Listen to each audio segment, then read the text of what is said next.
Um, so where did my adventures with the microbiome begin? In Carl Woese's lab here at the University of Illinois. Carl, for whatever reason, this is one of the great people in the history of science, uh, thought I was worth having over to his laboratory, his chemical lab, and telling me about the microbe. And I said, I'm an astrophysicist. I run a computer center. Why are you?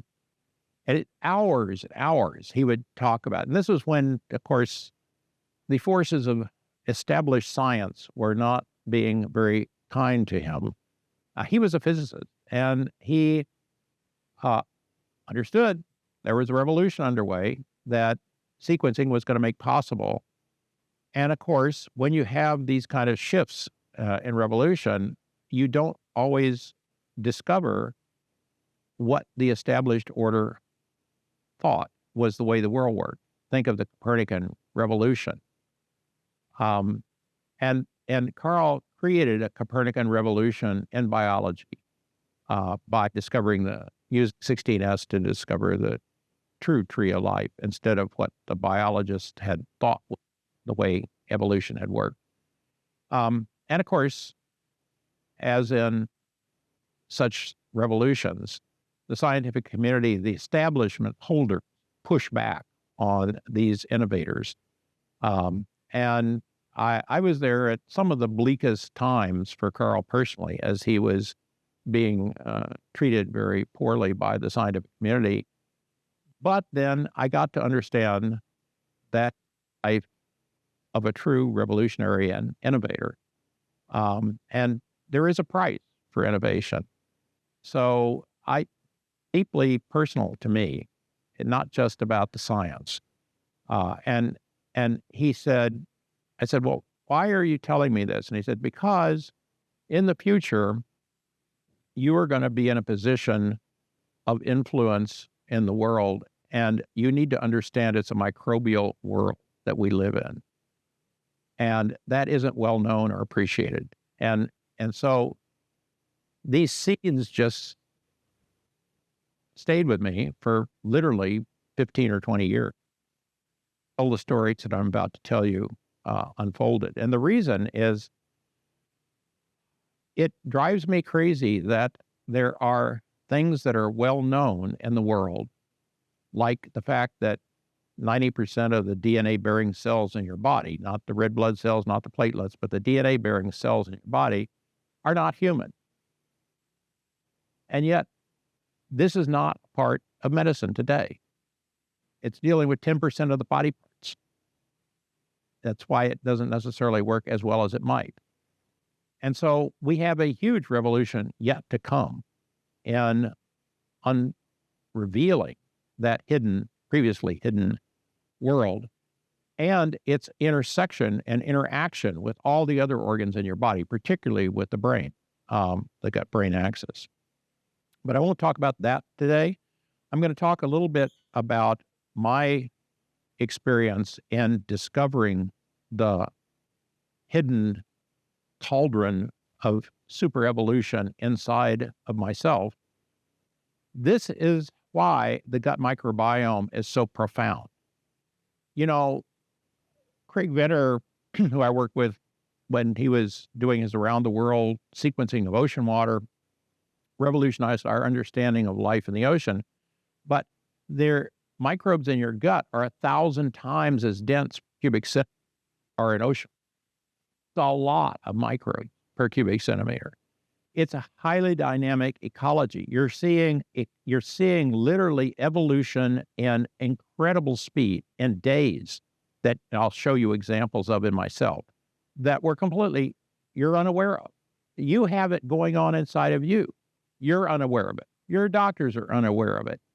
And yet it has a huge impact on you as so many of these, we talk about genetics, but a lot of the horizontal gene transfer, a lot of the phages, a lot of the plasmids and so forth are vehicles for actually super evolution. And so the adaptive pressures are just enormous and very fast, things that you wouldn't, that I don't think are yet really appreciated. Furthermore, where is this located? It's your largest immune organ, the large intestine. That's where most of your immune cells are. That is the front line of the body. Because why? All this stuff comes through the mouth from the environment. How do you survive that? Because your immune system has most of its cells right there. The immune surveillance system is constantly looking at the gut microbiome ecology, including, by the way, the viruses as well as the microbes and the fungi, and making decisions about very specific immune responses that are going to happen. Every time you take antibiotics, every time you eat meat that has been fed by antibiotics to fatten it, you're altering your microbiome and its ecology. Well, I tend to go overboard with things when I realize there's an opportunity. So I started 10 years ago saying, well, I'm a scientist. Scientists work on measured numbers. So I'm going to start measuring the multi-component dynamic system that is my body. Started taking blood samples. This is sort of a typical quarterly blood sample where I'm getting basically several 50 to 100 or 200 biomarkers in my blood. Started then taking stool samples and freezing those at 80 below.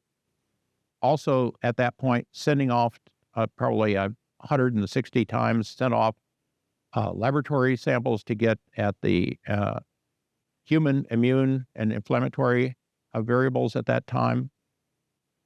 And then, because I'm a computer scientist as well, building systems like this where I can look at all of those biomarkers over time. Those are all time evolutions of individual, everything from your glucose, your insulin, your red blood count, your all of the things that measure your kidneys, your liver, all of these things, right? Why? Because notice how dynamic they are. See all those spikes up and down? Well, let me just show you one of the things I discovered. This is a particular human immune protein, lactoferrin, that's created by shed from neutrophils or white blood cells in the, it's an antibacterial. And this particular time, this is 2008, 9, 10, by 11, I noticed something didn't make any sense. That immune was 124 times the upper limit for healthy. And, doctors would say, well, so got any symptoms? I said, no, I got data. He said, well, that's not very useful. I can also read the scientific literature. I looked it up. Guess what? That's the value that immune gets only in extreme situations like inflammatory bowel disease. I said, really? And it's against my microbes? What microbes? There must be something wrong with my microbes or my human immune system wouldn't be going so crazy, right? So about that time, I decided to do a deep metagenomic study, and I was able to do that because Craig Venter and Karen Nelson, who was the president of the Venter Lab, had just set up the Craig Venter Institute on the campus at Illinois.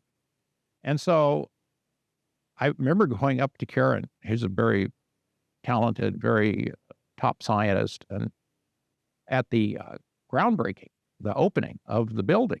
And I said, so I understand you have a lot of gene sequencers. Would you sequence my stool? Sort of a break the ice kind of. introductory question. And she looked at me like, aha, you're just as crazy as they said you were. And so I actually got my first 7, a year and a half's worth of stool samples sequenced. And because it was at the Vetter Institute and Craig had bought $1 zillion, hundreds of millions of dollars of sequencers, we were able to do very deep sequencing. And I'll get into that in just a second. But fortunately, it was at the same time that the National Institutes of Health had their human microbiome project, where they had asked people all across the country, in fact, the world, to send in the sequencing they were getting on different microbes that are in the human. And so they had a lot of, we were able to download 250 healthy gut microbe sequence. And we could also then get a number of ulcerative colitis and ileal Crohn's. And it's hard to imagine how this happened. I mean, this was like 2012. And they were doing 100 to 200 million Illumina short reads per sample. Do you have any idea what that would cost, back then, a decade ago, with the exponential decrease in cost? That's a huge, deep study. And of course, I was, wasn't quite aware at the time just how special a situation that was. And then you could go to NCBI and download all of the microbes that have been sequenced and viruses and fungi and everything. And so we downloaded thousands of these. And then out of these 10,000 genomes, we then took the 30 gigabytes of data from my samples and aligned them along with all the healthy and the other forms of IBD. And that was a lot of data. And then to do all of the alignment, the assembly, and everything else, we ended up using 25 CPU years of the San Diego Supercomputer Center. So that's a supercomputer CPU for 25 years. A crazy amount of sequencing, crazy amount of analysis.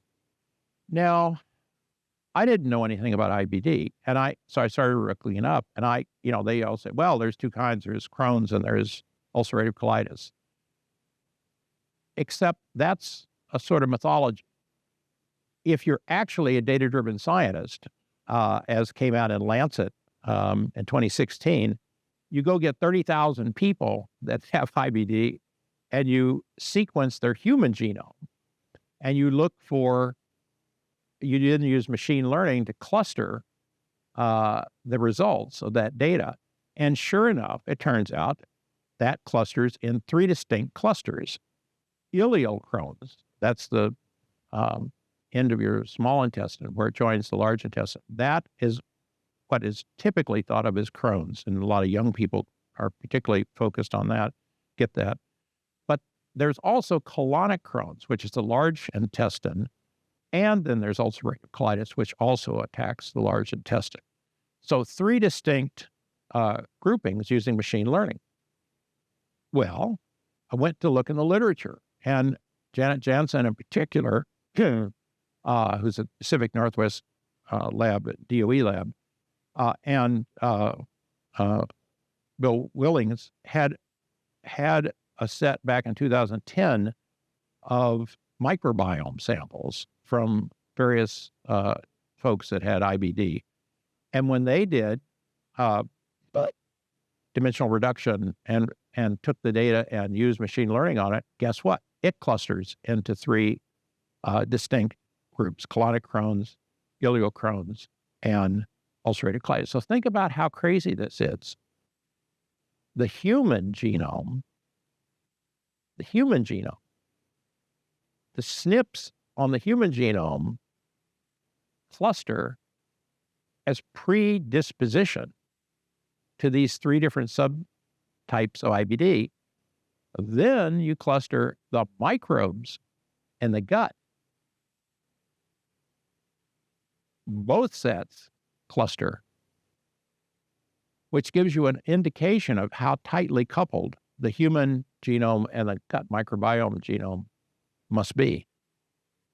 And so then I would look at things like, well, let's just look at the phyla. And, the average, Bacteroides is the main thing. Firmicutes, the blue and the red on the top. That's what the healthy data. So we're looking at 250 people's gut microbiome at deep metagenomic sequencing. And when we put it together, that's what it should look like. But look at the 3 disease states. Look how wildly different the gut microbiome is in those disease states. And me in the middle is representing colonic Crohn's using my data. And so what you see is in ileal Crohn's, you see a collapse of almost all of the dark blue. Is just this teeny little wedge left. So the Bacteroides are gone. So think of this as an ecological collapse of what's a healthy gut microbiome. Then the ulcerative colitis, what happens there? You have an explosion of proteobacteria, like E. coli. And in me, you get a hybrid. But notice also that the wedge here, this sort of dark gray up at the top, up here, that's archaea. Back to Carl. Well, we worked with Dell and the Dell cloud, and we took all this massive amount of data and put it into their machine learning algorithms and clustered it. And guess what we found? It was exactly the same that we'd seen in the human genome and the others. So I realized by doing this little science experiment on myself, I must have colonic Crohn's. Who knew? My doctor certainly didn't. I didn't. And so then I started, and it's a long story, and there's an Atlantic article on this if you're interested, using imaging modalities, MRI, CAT scan, and so forth, to look at it. But first, I verified that in the literature, Janet Jansen had said that somehow this particular firmicute that has an anti-inflammatory property is a differentiator. Well, what we could do is just look at the relative abundance of me and red, the Crohn's people, the ileal Crohn's that we downloaded from Human Microbiome Project, the ulcerative colitis, and then the healthy people. And this is on a log scale. So you notice that when we look at this particular species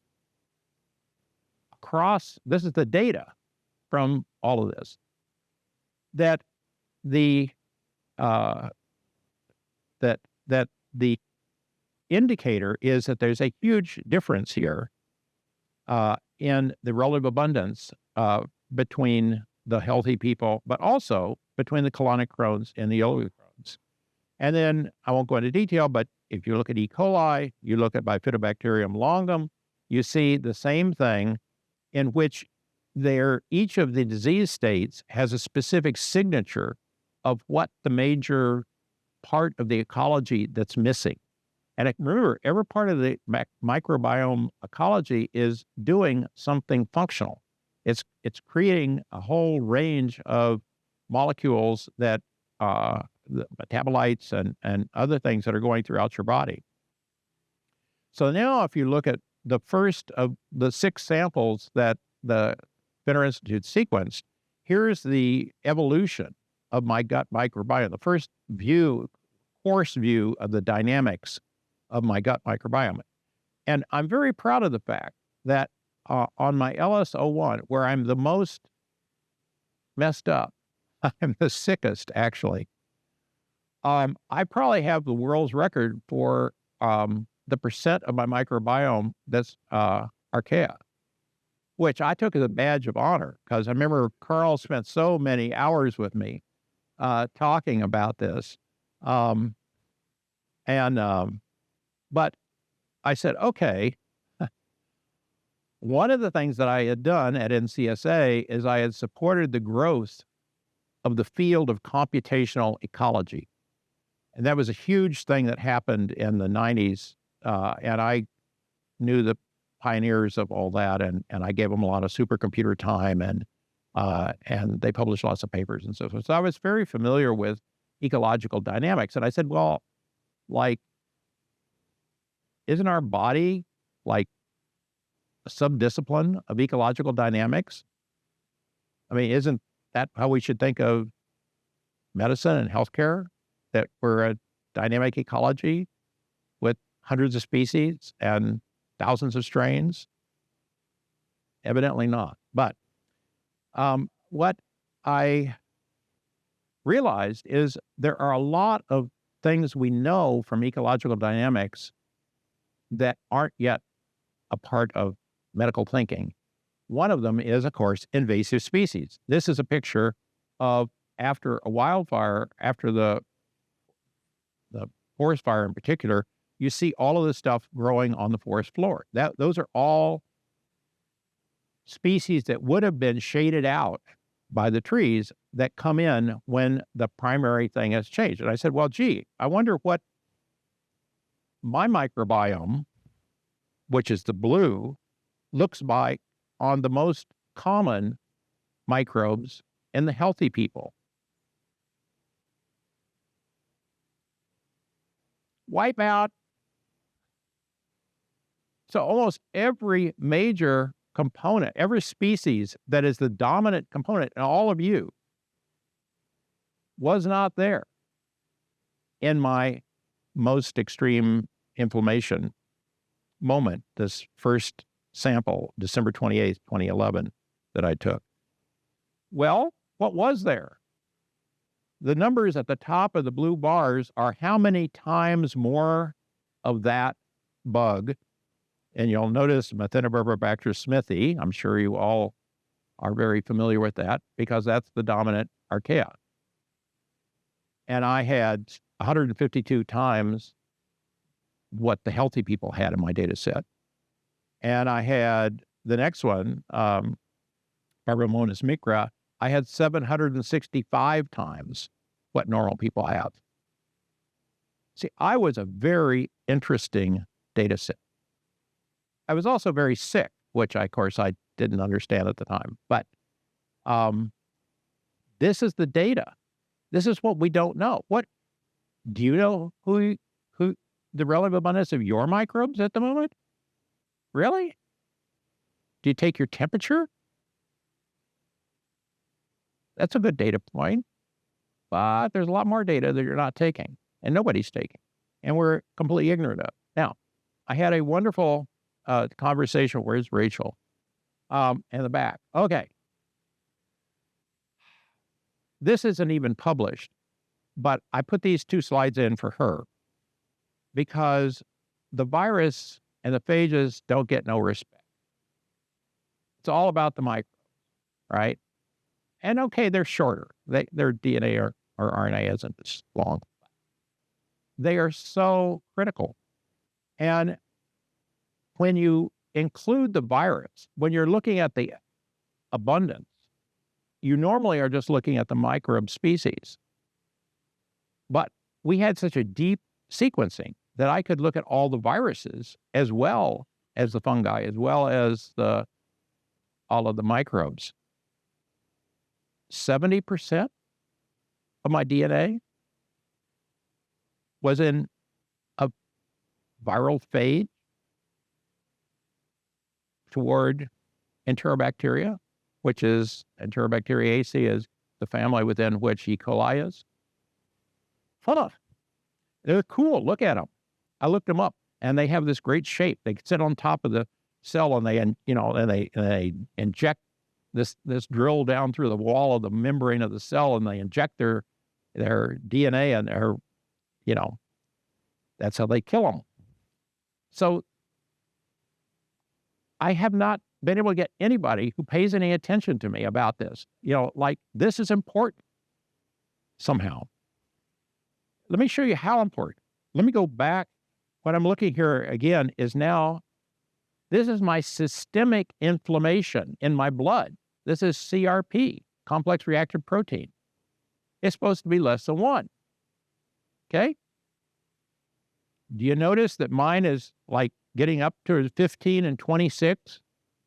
That means I was highly inflamed systemically. And of course, completely unaware of it. Now, back in the day, right, where I got up to like 27 or something over here, in between that sample and the next sample, these dots are the days I took the blood samples, right? I'm very careful. If I'm going to take a medical intervention like antibiotics, then I get a blood draw the day before I start the antibiotics, and I get a blood draw after it, because I want to know what the change was in all these variables that I'm tracking, 100 variables or something in my blood. And you'll notice that my inflammation dropped like crazy. Well, I went into the doctor and I showed him this graph, and he said, well, that's because we gave you antibiotics. That's a standard treatment for IBD. And that's why your inflammation came down. Everybody knows that. I said, doctor, here's the problem with that argument. These are data. See that data point up there? And see that data point that I was smart enough to take before you gave me the antibiotics? What caused that drop before? And of course, doctors don't time things. They don't ask you to get blood draws before you do this and that. They don't have the data. It's invisible. Just not part of what we do. So my hypothesis is that I was full.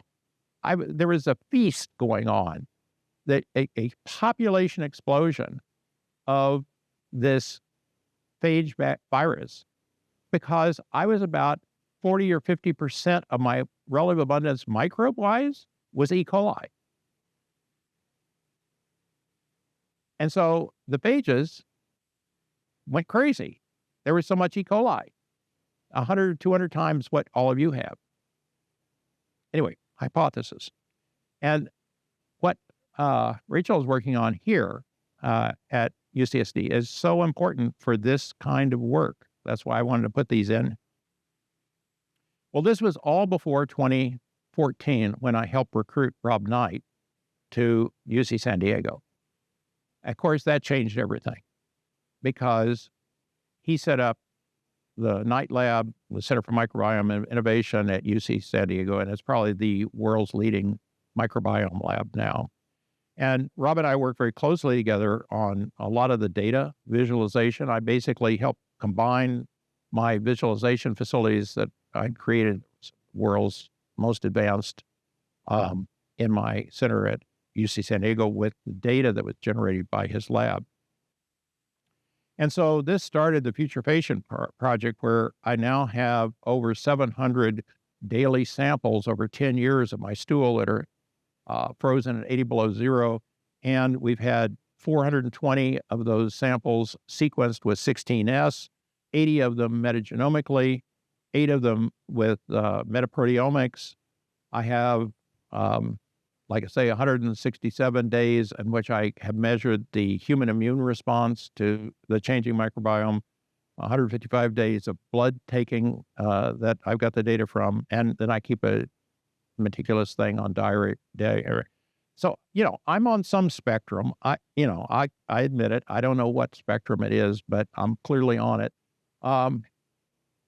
This is just not done by sane people. Okay, but what can you discover if you have data? Well, here was my first paper on this with Rob. I had a colonoscopy. And a lot of you are too young to know pleasures of a colonoscopy. But you got to drink this horrible fluid that's going to cleanse you out, right? So that the doctor has a better view. But I've got, how many trillion did I say microbes? Like 20 trillion or something microbes, they're all going to get flushed out. That can't be good for the ecology. Yeah, well, literature said, don't worry about it. You know, fundamentally within a month or so, you come back to normal. And I said, yeah, but what if I just take my stool every day and sequence it? Inquiring minds want to know. And so here in 2015, by dates, July 1st, the blue are before the colonoscopy, and the red dots are what happens. And this is, again, a machine learning, dimensional reduction, principal component analysis, clustering, and this is all published in here. But each dot, when I say dimensional reduction, each dot is a full microbiome ecology, and all the data that goes with 200 species or 50 genuses in case, because we're using 16S. It's a lot of data, and it's a dot, right? And if you look, for instance, at the diversity of that ecology, then what you see is essentially a 50% drop from 40 to down to 20, something like that, with the vertical line being when I took the cleanse. And the literature says, yeah, well, there's going to be some change in the taxa, maybe 3x or something like that. And I said, well, okay. Remember, there's 15 million colonoscopies a year in the U.S., all of which are invisible to this. So I look over here and I just pick out a few genuses. Coprocausis is down 40x. It's reduced 40 times, 2 or 3 days after the cleanse. Rosbergia, which is quite important, is 10-fold increase. So there's clearly a major shift that occurs as a result of that. But, who cares? Not part of science today, not part of medicine. So then as I began to work more and more on realizing I had a problem, I said, well, I've been to SIGGRAPH. Donna Cox over there was one of my mentors and explained to me how important the world's largest 50,000 people or something that come to a conference once a year in computer graphics, including all the movie industry and everything else. And we knew that you could they had like a person that they literally sliced up by millimeters and then photographed each one and then reconstructed a transparent 3D version of that person. We knew you could do that. And I'm getting these MRI, I get a DICOM. I said, just hand me, after I get out of the tube, I spent so much time in the tube, MRI or CAT scan tubes. I said, just give me a disc with my DICOM files on it, right? And they said, well, you're not a doctor. No, I'm not. But, I'm kind of crazy, so you might want to humor me. And just hand over the disc and nobody gets hurt. And of course, I had one of the world's top virtual reality software experts, Jürgen Schultz, in my lab. And I took it back to him, and he'd been working on medical imaging for years. And I said, can't you make me a 3D version of this? And so the next thing I know, the red is my aorta going down to the 2 iliac arteries. That's the iliac vein in blue. And then, the various other organs you're seeing, the colon, both the transverse and then the descending, and then down to the sigmoid, and that's my bladder in light blue down below. I said, well, why doesn't everybody get one of these when they get out of the tube? It's just software applied to data. Furthermore, we can take it and put it in our virtual reality cave, which was the highest resolution virtual reality room in the world at Cal IT2, my institute. And so a week before, I had decided I needed to get about 6 inches of my colon resected and removed. And Sonia Ramamurthy is a wonderful top surgeon that does it with a Da Vinci robot. Very amazing stuff. And so a week before I said, why don't you come over to my cave before you do this operation on me? And let's just go through what you're going to find when you get in there. And she says, huh, I never done that before. And so I took her and, we sat there and we looked at my colon and I said, I don't know about surgery, but it looks to me like if you made a cut here where the red mark is on that, and then you just yank that sucker out, that's where you got the kink and I don't know, but it seems like that would be a good idea. What do you think, Doc? And she turns to me and says, Doctor, I concur. So before you know it, I'm in the operating room. That little pink thing there is my belly, with the Da Vinci robots going through the slits into me. And that's her operating this. The doctor doesn't stand over it. They're over it. It's like this gaming thing in the corner. And anyway, and I got Jurgen drafted into being in the operating room, and it put up all my 3D stuff on the screens. And then she would say, now, Dr. Smarr, of course, I'm totally on full anesthesia. But fortunately, when they found out about this, the Illinois Medical Communication team sent a full HD camera crew in to record the whole thing and video. And because there were a lot of news stories afterwards about this. But, they'd bring up, said, Dr. Smarr showed me in the cave that his colon is sitting right on top of his bladder. And he said that when we went in and cut out that piece, he said that he wanted me to be very careful not to nick his bladder. So, team, we got that? Now we're going in, be very careful of his bladder, okay? Because I'm be in trouble otherwise.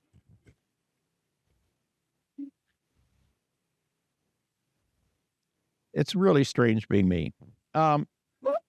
Anyway, then, of course, I took daily stool samples, which I won't get into the details, but when you're in the recovery room and you're strapped down to the bed and you got IVs and everything, think about how do you get that stool sample that day?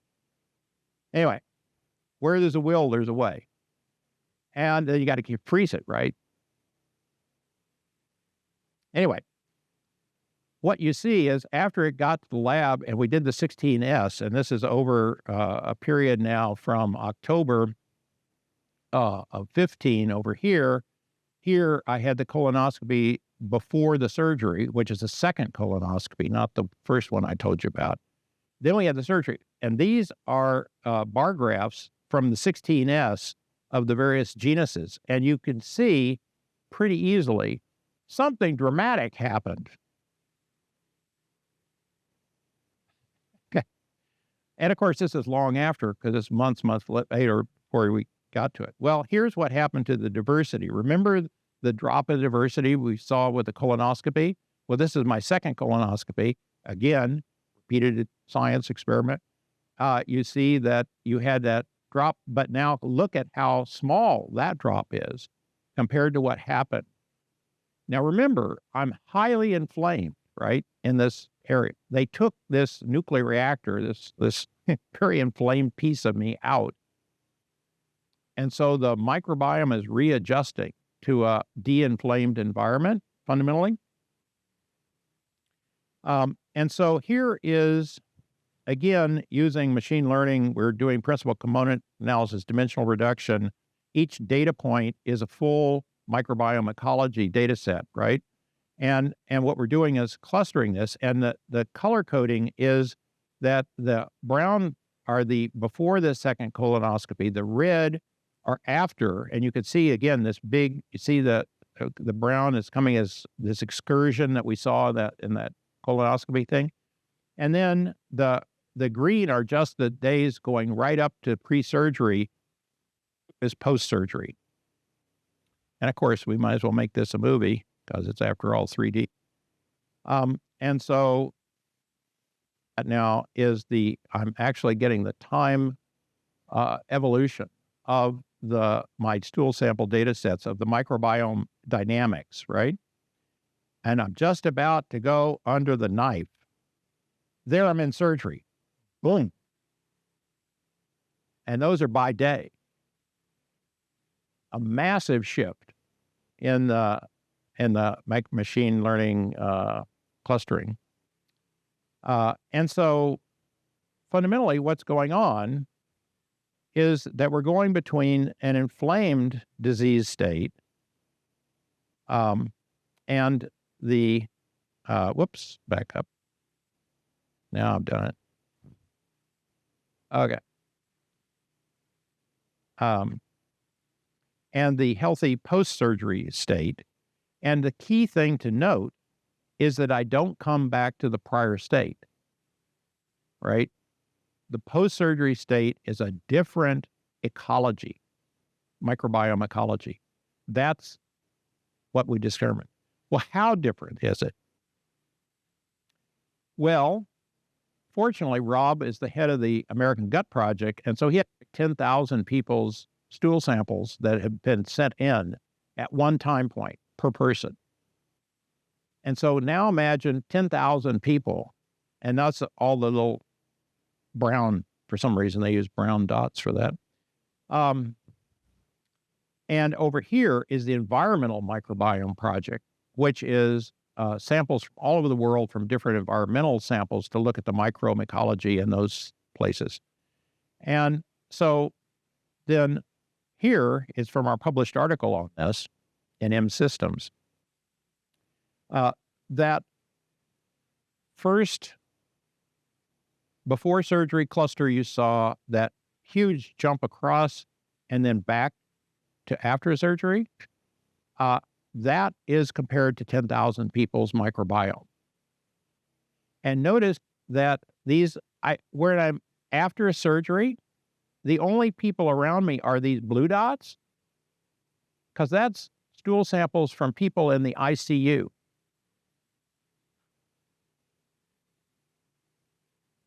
Completely invisible to medicine today.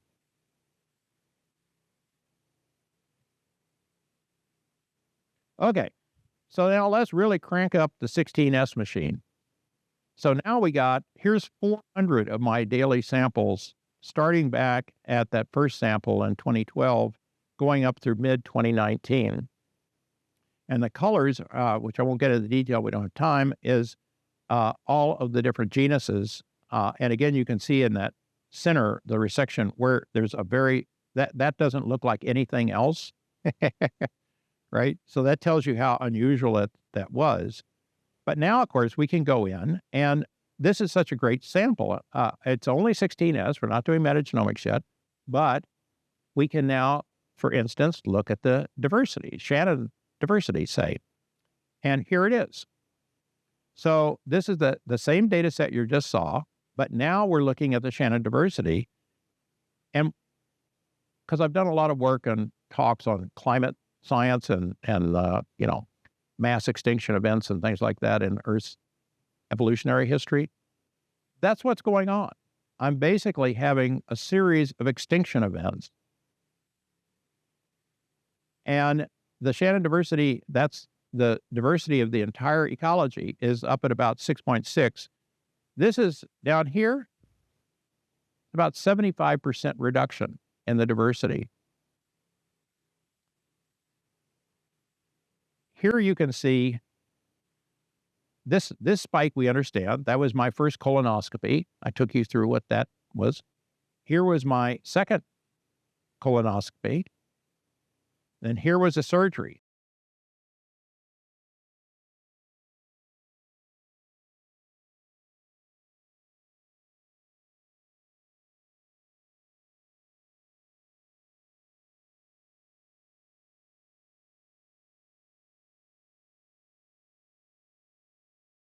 Okay, there we go. Is that on there now? It was momentarily. Well, look, I actually am capable of locomotion.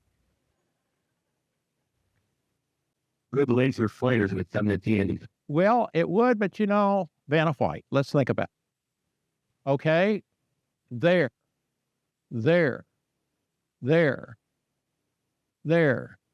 Okay, all of those, what are they? They're not medical interventions. What's going on? Inquiring minds. When you have data It's so different than when you don't have data, particularly when you have time series data on a single individual, because then you're actually seeing, you're discovering the kind of dynamics that go on in all of you all the time, and you're totally unaware of it. In particular, I can go through and say, give me the computer, give me on that same graph, the E. coli abundance within. You'll notice up here, I'm 40% E. coli. You're supposed to be a few tenths or a few hundredths of a percent in all of your gut microbiomes. And we went and sequenced you all now. That's what we find. Notice the incredible time correlation between like the drop in the blue spike and the rise of this one. Now, it's logical. If all of a sudden I'm 30 or 40 or 50% one species, my diversity of my microbiome has to be much lower, right? Because I'm overabundant in one thing. But again, this is not well known. Now, the thing I love most about this is if you take the entire 16S system and you do a machine learning dimensional reduction, principal component analysis, this is what you find. And when I say me, I mean we, me and my microbes. That's me, right? And I'm 5 different people during that time from 2012 to 2019. Now we know where that big excursion is. That's surgery. We've been through that. The thing that's amazing is, see the purple transition? That's when I decided as an experiment to go vegan for a month or 2. Put that off of this beam. What's that? Can you point where you're at? Yep, it's called purple. Right here. Larry 4. And then this is Larry 5. And that's a combination of my going on time-restricted eating. So I only eat, I fast for like 16 hours a day.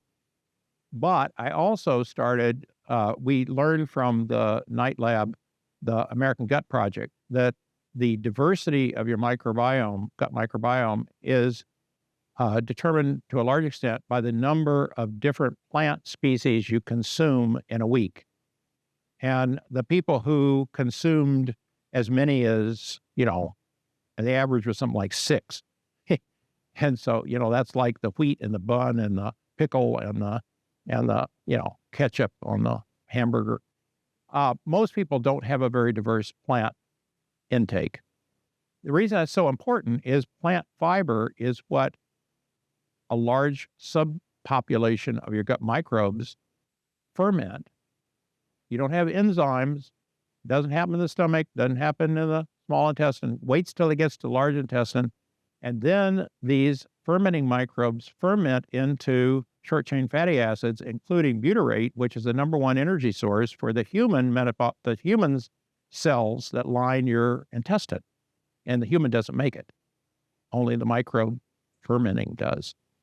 And so for each plant fiber, there's a particular species or strain that is optimized over evolutionary time, because everybody that's had a tube since a sea urchin up to us had a gut microbiome, right?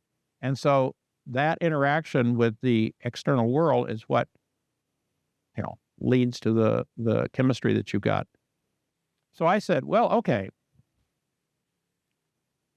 So a diversity is important. What if I do 50 or 60 plant species a day? Wonder how that would work. And that's the green. It shifts me to a different person. And the way I do, I can spend time, if you have questions on how you do that, I can tell you later. But basically you use a Wehring blender. And so then I'll just stop with one last little excursion, and that is, what if we did this metagenomically? And so if you look at all of the samples that I had, we took 51 of these and then decided to do them. So here's all the 16 S's over years. We're doing Xin Fang, who was a PhD student that worked with me, did in Rob Knight's lab 51 of these. And we published this in 2018. And what we found, when you look at these are all the data points, is this is the phyla evolution over those 50 times. So that's from basically 2012, just 3.5 years. And again, I don't have time to go into all the detail, but you notice this 42% E. coli, that's 840 times what healthy people have, because of course I had 250 healthy people to compare with in my data set.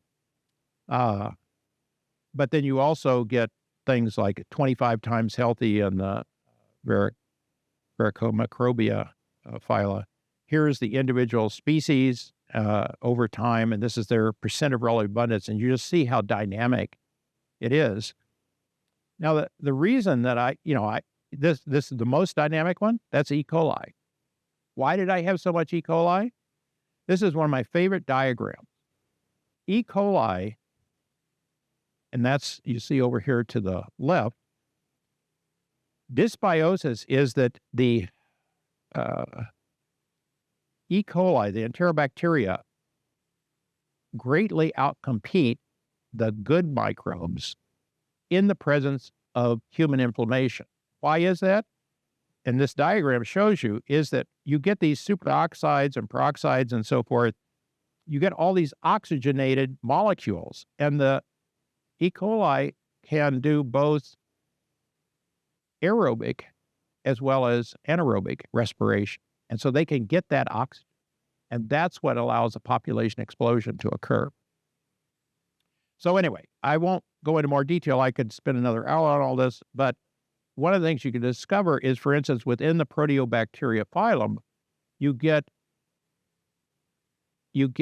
species that take over from the other species because they're using the same substrate and so right here you get Morganella morgani taking over from E. coli in the middle of this data set in January. Well, anyway, I think I'll stop here. This could go on because there's so much more. But I think to sum it up, time series of individuals is the revolution. We have got to get away from this idea that it's good enough science to just take a single time point of an individual on any measure, not just the gut microbiome.